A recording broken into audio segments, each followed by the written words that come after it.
जनता party की सरकार को ये कहा कि यदि आपकी दलितों, आदिवासियों और अन्य पिछड़े वर्गों के मामले में कांग्रेस और पूरा विपक्ष तो वो आपको सपोर्ट करता नहीं करता है, जिन्होंने संविधान बचाने और आरक्षण को बचाने के नाम पर पूरे देश में दलितों, शोषितों को, पिछड़ों को गुमराह करके इनका वोट तो ले लिया, लेकिन जब माननीय सुप्रीम कोर्ट ने जजमेंट दिया तो जजमेंट के बाद इनको सांप सूंघ गया है। ये सारी विपक्ष की पार्टियां, कांग्रेस और इनका इंडिया गठबंधन सब चुप है कुछ बोलने के लिए। नमस्कार साथियों, जय भीम, नमो बुद्धाय सभी साथियों को। साथियों, मैं अखिलेश कुमार और आप देख रहे हैं एकेजी मीडिया। साथियों, हरियाणा के पृथला में जिस तरीके से बहुजन समाज पार्टी की सुप्रीमो बहन कुमारी मायावती का भाषण जो दिया उन्होंने, वो काफी तेजी से इस समय वायरल हो रहा है। आखिर उस बहन जी ने उसमें ऐसी बात क्या कह दी कि वायरल हो गया, वो सब आपको पूरा भाषण आपके बीच रखेंगे। और वहीं साथियों आपको बता दें, बहन जी ने इस भाषण में अपने साफ साफ उन्होंने कहा कि जिस तरीके से संविधान बचाने के नाम पर कांग्रेस को आपने वोट दिया, यानी इंडिया गठबंधन को आपने अपना वोट तो दे दिया, मगर अब जब आपके आरक्षण के साथ सुप्रीम कोर्ट का फैसला आया है तो उस पर कितना वो अपनी बात रख रहे हैं और कितना उस पर बातें कर रहे हैं। और वहीं पर बीजेपी सहित कांग्रेस को घेरा है मायावती जी ने। और आखिरकार क्या कुछ बहुजन समाज से अपील की है और बहुजन समाज को क्या कुछ समझाया है, वो सब कुछ हम बहन जी का पूरा जो भाषण है वो आपके बीच रखते हैं। बहन जी का पूरा भाषण करीब 35 मिनट का भाषण था। आप वो भाषण देखिए, उसके बाद इसके बारे में वीडियो में आगे बातें करते हैं। तो पहले आप उनको चुनावी जनसभा में इकट्ठा हुए बीएसपी व इन्हें लोगों के बने इस गठबंधन के सभी छोटे बड़े पदाधिकारी, नेता एवं कार्यकर्तागण, आज आप लोग यहाँ हरियाणा प्रदेश में विधानसभा के लिए हो रहे आम चुनाव में अपने गठबंधन के उम्मीदवारों के समर्थन में हमें सुनने के लिए यहाँ इकट्ठा हुए हैं। तो उसके लिए मैं आप सभी लोगों का हार्दिक दिल से आभार प्रकट करती हूँ, जिनको कामयाब बनाने के लिए भारतीय राष्ट्रीय लोकदल के वरिष्ठ राष्ट्रीय महासचिव चौधरी अभय चौटाला जी व इनके सभी साथीगण तथा बीएसपी के भी नेशनल कोऑर्डिनेटर श्री आकाश आनंद व यहाँ के संयोजक श्री रणधीर बेनीवाल और इनके भी सभी साथीगण पूरे जी जान से लगे हैं। और अब मैं आप लोगों का ध्यान यहाँ हरियाणा प्रदेश में विधानसभा के लिए हो रहे आम चुनाव में अपने इस बने गठबंधन की सरकार बनाने को लेकर कुछ ज़रूरी बातों की तरफ दिलाना चाहती हूँ। और इस संबंध में हमारी पार्टी का ये कहना है कि अपने देश को आज़ाद हुए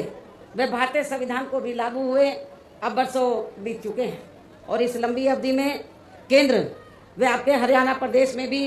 विभिन्न विरोधी पार्टियों की सरकारें रही हैं। लेकिन दुख की बात यह है कि इस दौरान आपके हरियाणा प्रदेश में भी यहाँ विरोधी पार्टियों की रही सरकारों में सर्व समाज में से खासकर दलितों, आदिवासियों, पिछड़े वर्गों, मुस्लिम व अन्य अक़लियतों के साथ साथ गरीबों, मजदूरों, किसानों, व्यापारियों एवं अन्य मेहनतकश लोगों का भी पूर्ण रूप से विकास व उत्थान आदि नहीं हो सका है, जिनकी सरकारों की गलत नीतियों एवं गलत कार्य प्रणाली आदि को अब इन्हें और ज़्यादा आजमाने की ज़रूरत नहीं है। और इस मामले में खास तौर से मैं दलितों, आदिवासियों व अन्य पिछड़े वर्गों के लोगों को ये बताना चाहूँगी कि इन वर्गों को यानी कि पूरे देश में SC, ST और OBC, अनुसूचित जाति, जनजाति व अन्य पिछड़े वर्गों के लोगों को परम पूज्य बाबा साहब डॉक्टर भीमराव अंबेडकर के कड़े संघर्ष एवं अथक प्रयासों से भारतीय संविधान में मिले कानूनी अधिकारों में से विशेषकर सरकारी नौकरियों में जो इन्हें आरक्षण की सुविधा मिली है, तो उसे यहाँ पहले कांग्रेस की और अब बीजेपी की तथा अन्य पार्टियों की भी रही सरकारों की जातिवादी सोच व मानसिकता के चलते इन्हें यह आरक्षण का पूरा लाभ नहीं मिल पा रहा है। ये पार्टियाँ इन्हें यह आरक्षण का पूरा लाभ नहीं दे पा रही हैं और अब तो इनके इस आरक्षण को ये पार्टियाँ मान्य कोर्ट की आड़ में इसे प्रभावहीन बनाने में व ख़त्म करने की भी पूरी कोशिश में लगी हुई है। और इसका खास उदाहरण दिनांक 1 अगस्त 2024 को माननीय सुप्रीम कोर्ट का दिया गया निर्णय फैसला है, जिसमें माननीय सुप्रीम कोर्ट ने SC व ST के आरक्षण में वर्गीकरण व क्रीमी लेयर आदि को लागू करने की बात कही है। और यदि इन वर्गों के आरक्षण के मामले में केंद्र की वर्तमान भाजपा सरकार की भी नीति व नीयत साफ होती तो फिर ये सरकार, जो वर्तमान केंद्र की भाजपा सरकार है, तो फिर ये सरकार माननीय सुप्रीम कोर्ट के आरक्षण को लेकर आए इस निर्णय को बिना कोई देरी किए हुए उसे निष्प्रभावी बनाने व पूर्व की स्थिति में लाने के लिए संसद का विशेष सत्र बुलाकर फिर संवैधानिक संशोधन विधेयक जरूर लाती। यदि वर्तमान केंद्र की भाजपा की सरकार की नीयत साफ होती आरक्षण के मामले में, माननीय सुप्रीम कोर्ट ने जो निर्णय दिया है तो वो उस निर्णय से आपका जो आरक्षण है आगे चलकर अब ये ना के बराबर रह जाएगा और आपको कोई ज़्यादा लाभ मिलने वाला नहीं है। तो जो अभी तक आपको ये सुविधा मिल रही थी तो उस स्थिति में लाने के लिए तो फिर सुप्रीम कोर्ट का निर्णय है, तो इसको कौन बदल सकता है? इसको सेंटर की सरकार बदल सकती है। वर्तमान में केंद्र की सरकार किसकी है? भारतीय जनता पार्टी की। हमने भारतीय जनता पार्टी की सरकार को ये कहा कि यदि आपकी दलितों, आदिवासियों और अन्य पिछड़े वर्गों के मामले में, खासकर SC ST के आरक्षण के मामले में यदि नीति आपकी स्पष्ट है, सोच सही है, तो फिर आपको जो माननीय सुप्रीम कोर्ट ने 1 अगस्त 2024 को जो निर्णय दिया है जिससे SC ST का आरक्षण निष्प्रभावी हो गया है और ये फिर खत्म हो जाएगा, तो फिर इसको प्रभावी बनाने के लिए और पूर्व की स्थिति में लाने के लिए फिर केंद्र सरकार की जिम्मेवारी बनती है कि वो पार्लियामेंट का विशेष सत्र बुलाए और विशेष सत्र बुलाकर उसमें संवैधानिक संशोधन विधेयक लाए। और उसमें फिर हम देखते हैं कांग्रेस और पूरा विपक्ष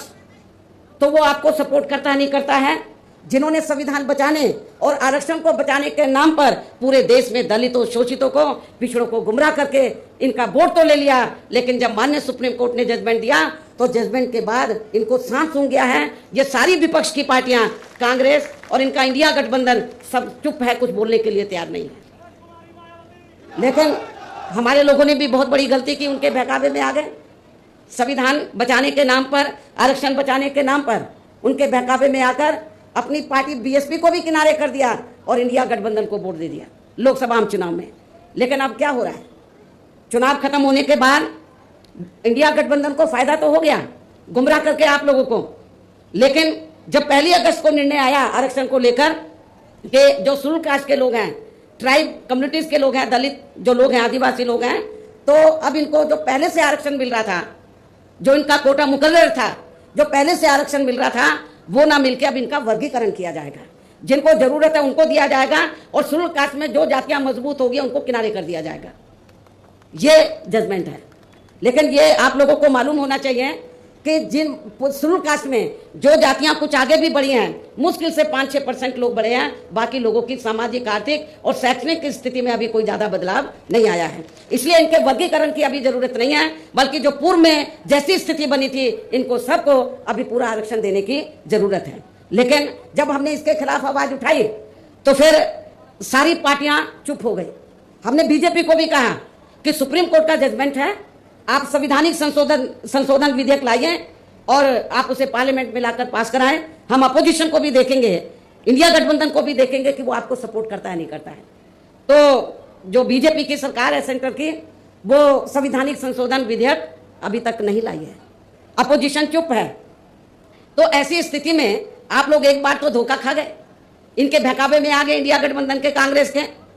और आप लोगों ने वोट दे दिया कि हम संविधान बचाएंगे, आरक्षण बचाएंगे। जब माननीय सुप्रीम कोर्ट ने आपके आरक्षण पर चोट मारी तो ये सारी पार्टियां चुप हो गई।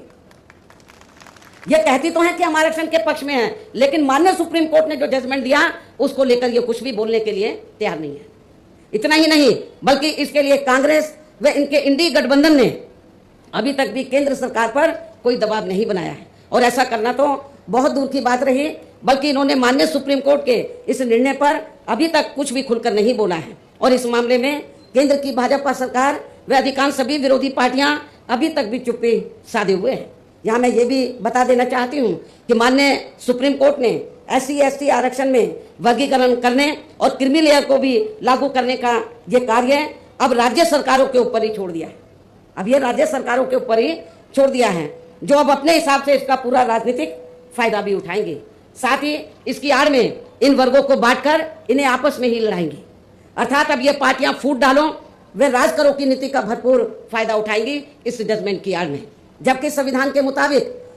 अभी तक क्या था ये जजमेंट आने से पहले, जबकि संविधान के मुताबिक किस जाति को एससी व एसटी की सूची में शामिल करना है या नहीं करना है, तो इसका यह अधिकार अभी तक केवल संसद किसको था, पार्लियामेंट को था। संसद व माननीय राष्ट्रपति जी को ही दिया हुआ था संविधान के मुताबिक, जिसे 1 अगस्त 2024 को माननीय सुप्रीम कोर्ट के आए निर्णय के जरिए इसे अब वापस लेकर सीधे ही राज्य सरकारों को दे दिया है, जिससे अब इन वर्गों के साथ काफी ज्यादती होगी। अर्थात इनका अब यह आरक्षण ना के बराबर ही रह जाएगा। दलितों का, आदिवासियों का जो आरक्षण है वो ना के बराबर ही रह जाएगा। और अब तो कांग्रेस के श्री राहुल गांधी ने भी विदेश में जाकर इनके सभी आरक्षण को आगे वक्त आने पर खत्म करने का भी ऐलान कर दिया है। इसलिए इन वर्गों के लोगों को बाबा साहब डॉक्टर भीमराव अंबेडकर द्वारा जो इन्हें आरक्षण का यह संवैधानिक अधिकार मिला है, तो इसे बचाने के लिए अब यहाँ हरियाणा प्रदेश में हो रहे विधानसभा चुनाव में इन वर्गों को, ऐसी सभी आरक्षण विरोधी पार्टियों को अपना कतई भी वोट नहीं देना है। जो ये पार्टियां माननीय सुप्रीम कोर्ट के आए इस निर्णय को बिल्कुल भी बदलने के लिए तैयार नजर नहीं आती हैं, ना तो भारतीय जनता पार्टी और ना ही कांग्रेस पार्टी का इंडिया गठबंधन। अर्थात इस मामले में केवल ये पार्टियां इन वर्गों को गुमराह करने में ही लगी हैं। ऐसी स्थिति में अब इन वर्गों को यहाँ विधानसभा के हो रहे आम चुनाव में अपने बने इस गठबंधन की ही सरकार बनाकर, क्योंकि ये लोग जो जजमेंट आया माननीय सुप्रीम कोर्ट का रिजर्वेशन को लेकर, इसको ये अभी तक भी बदलने के लिए तैयार नहीं है, ना कांग्रेस ना बीजेपी। तो ऐसी स्थिति में अब आप लोगों को करना क्या है, यहाँ अपने गठबंधन की सरकार बनाकर इसे लागू होने से, ये जो अभी नया जजमेंट आया है, तो अपने यहाँ गठबंधन की सरकार बनाकर इसे लागू होने से तब तक लटकाकर व रोक कर रखना है जब तक केंद्र व विपक्ष द्वारा इस निर्णय को संवैधानिक संशोधन के जरिए खत्म करके इसे पुरानी स्थिति में बहाल नहीं कर दिया जाता है। गठबंधन की सरकार यहाँ बनती है, हमारी गठबंधन की हमारे हाथ में है कि इसे लागू करे या ना करे। इसको हम लटका के रख सकते हैं, सुप्रीम कोर्ट का जजमेंट है तो इसको हम आगे बढ़ा सकते हैं, कब तक, जब तक केंद्र व विपक्ष द्वारा इस निर्णय को संवैधानिक संशोधन के जरिए खत्म करके इसे पुरानी स्थिति में बहाल नहीं कर दिया जाता है। इसलिए ऐसी स्थिति में अब आपको एक तरफा अपना वोट केवल बीएसपी व इन्हें लोग के बने अपने इस गठबंधन को ही देना है, ताकि सत्ता में आकर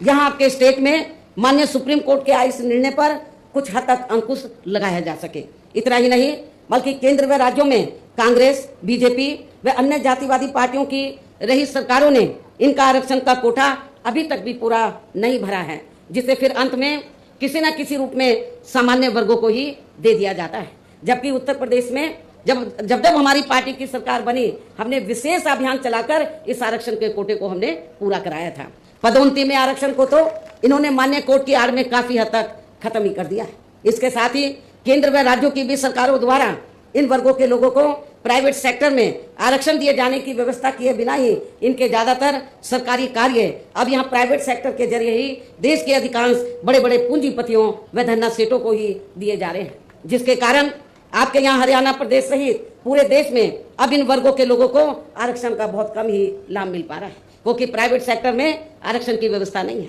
और इससे अब पूरे देश में दलितों व आदिवासियों के साथ साथ अन्य पिछड़े वर्गों को भी काफी ज्यादा नुकसान हो रहा है। जबकि अन्य पिछड़े वर्गों के लोगों को यह भी मालूम होना चाहिए, इन्हें मंडल कमीशन की रिपोर्ट के तहत आरक्षण की यह सुविधा केंद्र में कांग्रेस पार्टी की रही सरकार में नहीं मिली है, बल्कि बीएसपी के कड़े संघर्ष एवं अथक प्रयासों से केंद्र में रही श्री बीपी सिंह की सरकार में ही मिली है। हमें काफी स्ट्रगल करना पड़ा,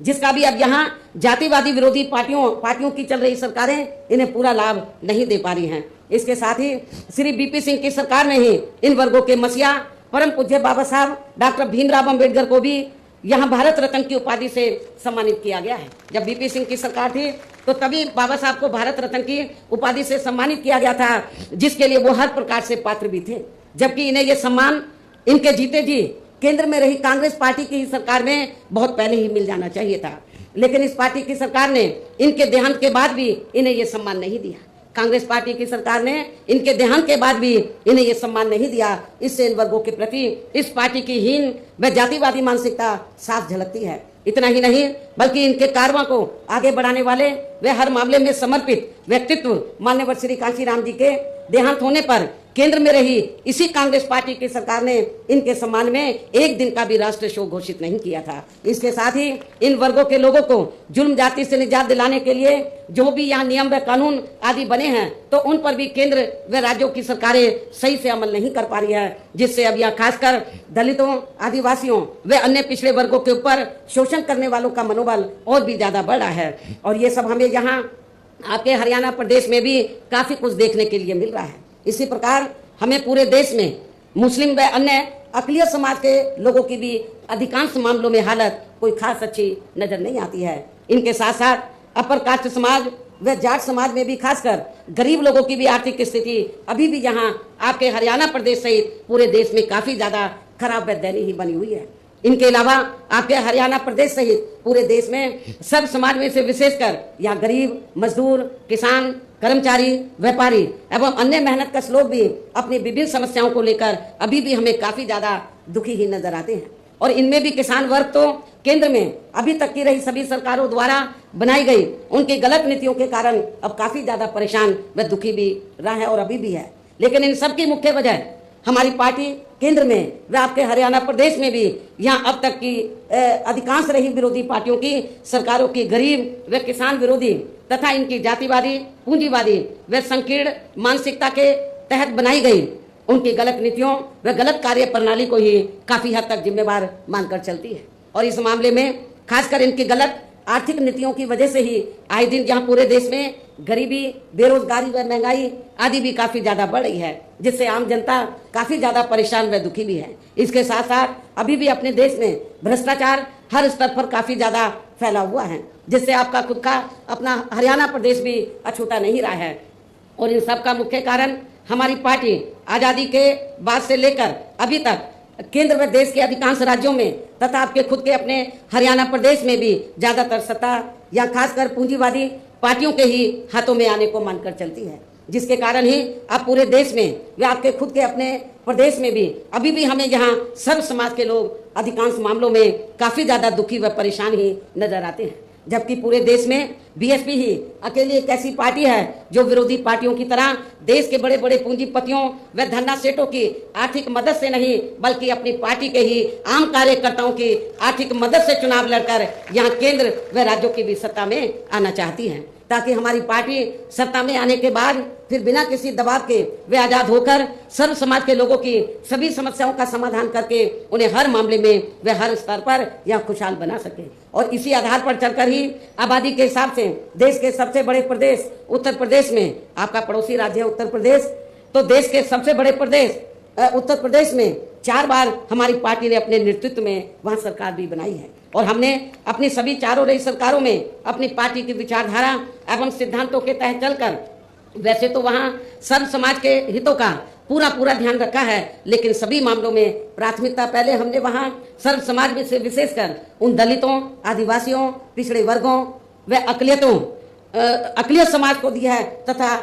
अन्य समाज में से गरीब एवं असहाय लोगों को ही दिया है, जिनकी यहाँ हर मामले में व हर स्तर पर सभी विरोधी पार्टियों की रही सरकारों में उनकी हीन, जातिवादी, संकीर्ण व पूंजीवादी सोच होने के कारण काफी ज्यादा उपेक्षा की गई है। इसके साथ साथ हमने उत्तर प्रदेश में, आपको मैं ये बताना चाहती हूँ कि हमने उत्तर प्रदेश में गरीब एवं बेरोजगार लोगों को दूसरी पार्टियों की रही सरकारों की तरह मामूली सा बेरोजगारी भत्ता न देकर उन्हें बड़ी तादाद में सरकारी एवं गैर सरकारी क्षेत्रों में स्थायी रोजगार भी उपलब्ध कराए। इसके साथ ही गरीब भूमिहीन लोगों को खेती करने के लिए उन्हें फ्री सरकारी जमीन भी दी है। और जो गरीब आवासहीन लोग थे तो सरकारी खर्चे से उनके हमने 2-2 कमरों के पक्के मकान भी बनाकर दिए हैं और वहां पर सभी सुविधाओं का प्रबंध भी किया है, हॉस्पिटल का, स्कूल्स का और भी जो जरूरी आपकी जरूरतें हैं तो उनका हमने वहां पर प्रबंध भी किया है, जिससे वहां लाखों गरीब लोगों को काफी ज्यादा फायदा पहुंचा है। शहरों व देहातों को भी विकसित किया गया है। आप लोगों को ये मालूम है कि शहरों और देहातों में जहाँ वीकर सेक्शन के कमजोर तबके के लोग रहते हैं वहां घुसते ही मालूम पड़ जाता है कि यहाँ पर अपने समाज के लोग रहते हैं। इतनी खराब हालत होती है क्योंकि जो पार्टियां अभी तक सत्ता में रही तो उन्होंने आपकी बस्तियों को डेवलप नहीं किया, लेकिन जब हमारी सरकार बनी तो हमने देहातों को डॉक्टर अंबेडकर ग्राम विकास योजना के तहत और शहरों में दलित बस्तियों को मान्यवर श्री कांशीराम जी शहरी समग्र विकास योजना के तहत उनको डेवलप किया, विकसित किया। इसके अलावा हमारी पार्टी की रही सरकार ने वहाँ विभिन्न क्षेत्रों में लगे लोगों के साथ साथ छात्रों, युवाओं, महिलाओं व बुजुर्गों आदि के हितों में भी अनेकों महत्वपूर्ण व ऐतिहासिक कार्य किए हैं, जिनसे उन्हें काफ़ी ज़्यादा लाभ पहुंचा है। किसानों की भी अधिकांश समस्याओं का काफ़ी हद तक समाधान किया गया है तथा उनकी फसलों का भी उन्हें समय से उचित दाम दिया गया है। इतना ही नहीं, बल्कि हमने उत्तर प्रदेश में सर्व समाज के लोगों के ऊपर किसी भी प्रकार की कोई जुल्म जाति आदि भी नहीं होने दिया है और वीकर सेक्शन का हमने विशेष ध्यान रखा है। बल्कि हमारी पार्टी की रही सरकार ने वहाँ जुल्म जाति करने वाले लोगों को बिना कोई देरी किए हुए उन्हें तुरंत ही जेल की सलाखों के अंदर भेजा है, जहाँ मेरी सरकार में उनकी सही व असली जगह होती है, जिसकी यहाँ के प्रदेश में भी काफ़ी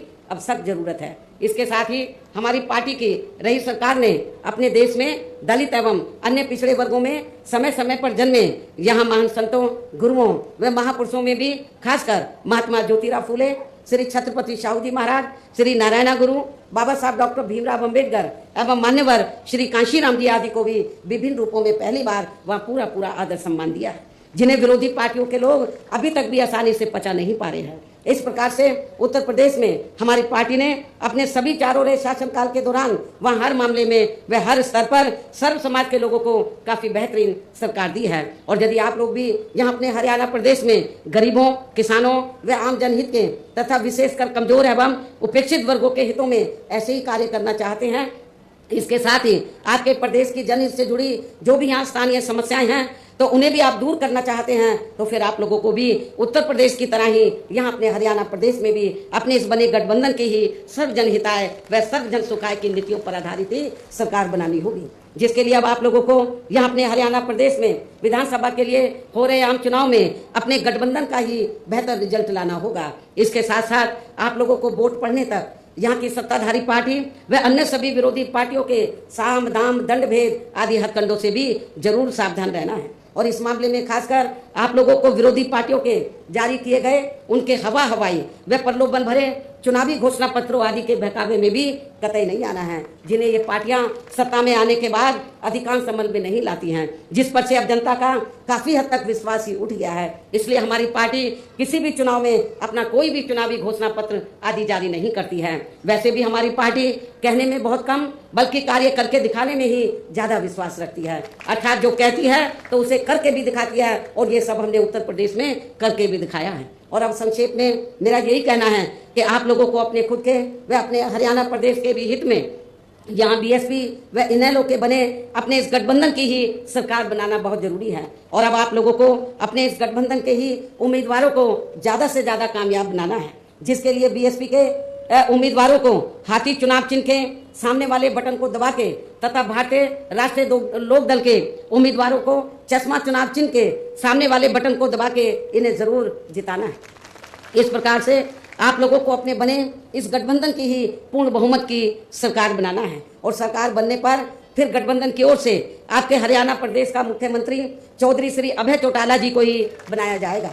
जिनको मेरे आशीर्वाद के साथ साथ इनके पिता चौधरी ओम प्रकाश चौटाला जी का भी पूरा आशीर्वाद प्राप्त है। वैसे स्वर्गीय चौधरी देवीलाल जी का भी हमेशा इन पर आशीर्वाद बना रहा है। इनके साथ साथ गठबंधन की ओर से बीएसपी का एक डिप्टी सीएम दलित वर्ग का तथा दूसरा डिप्टी सीएम अन्य पिछड़ा वर्ग या अपर कास्ट समाज में से ही बनाया जाएगा। और ये दोनों डिप्टी सीएम कौन होंगे इसका फैसला इस चुनाव का नतीजा आने के बाद ही किया जाएगा। इन्हीं जरूरी बातों के साथ ही अब मैं आप सभी लोगों से अपने बने इस गठबंधन के अधिकांश उम्मीदवारों को जिताकर अपनी यहाँ गठबंधन की ही सरकार जरूर बनाना है। इस उम्मीद के साथ ही अब मैं केंद्र सरकार से देश में जातीय जनगणना कराने के लिए भी विशेष अनुरोध करती हूँ, जिसको पहले केंद्र में रही कांग्रेसी सरकार ने और अब वर्तमान में चल रही बीजेपी की सरकार ने भी इसे अभी तक भी लटका के रखा हुआ है, जो उचित नहीं है। इसके लिए भी इनसे विशेष आग्रह के साथ ही अब मैं अपनी बात यही समाप्त करती हूँ। धन्यवाद। जय भीम व जय भारत।